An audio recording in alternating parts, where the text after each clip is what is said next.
After working for President Trump and his administration, she will now be running against him after announcing a 2024 White House bid. For a strong America, for a proud America, I am running for President of the United States of America.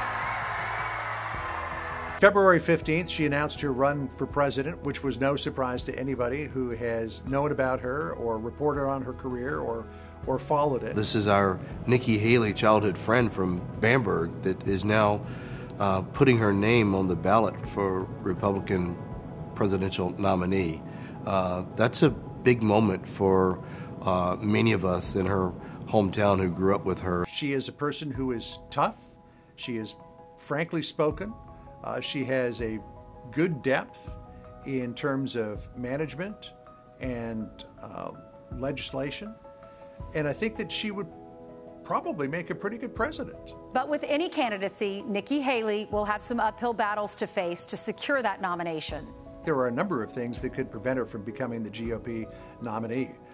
Maybe first and foremost among them is animosity that still lingers among ardent Trump supporters to what she said following January 6th. Nikki Haley is now coming out criticizing her former boss, telling Politico in an extensive new piece, "We need to acknowledge he let us down. He went down the path he shouldn't have, and we shouldn't have followed him, and we shouldn't have listened to him, and we cannot let that happen again."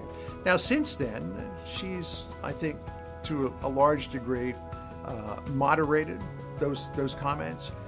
She has suggested that the Republican Party needs to have Donald Trump in it, though not necessarily as its leader or president. But I have heard from a lot of people on the Republican side who are very, very ardent Donald Trump supporters that they would never support Nikki Haley for the GOP nominee. She saw what happened on January 6th and condemned it. But she also understands that our party is a coalition, and a significant part of our coalition are people who are attracted to voting for, in 2016 and 2020, Donald Trump. And so she wants to, she doesn't want him to leave our party. And that isn't her only flip-flop on Trump. In 2021, Haley said in a press conference that she would support her former boss if he were running in 2024. I would not run if President Trump ran, and I would talk to him about it. Haley later walked back on those comments, announcing her own presidential run, but not without Trump's blessings. Nikki Haley called me the other day to talk to me and talked over a little while. But I said, look, go by your heart if you want to run.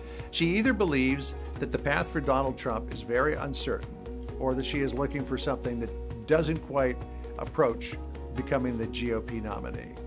But she's going to jump in the race, and she's going to fight it out and see where it takes her.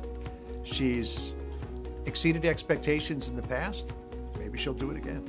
People have a right in this society to make a decision of what they think is best for the country, and whether or not they feel that they could do a better job than somebody else. And obviously, people are making a decision that they would be better able to win the nomination, better able to beat the Democrat, and better able to govern. That's what elections are all about. We get to decide. I think if one wants to predict how someone's going to behave, act, and make decisions in the future, you should look backwards. And I think Representative Haley, Governor Haley, and Ambassador Haley has a proven track record.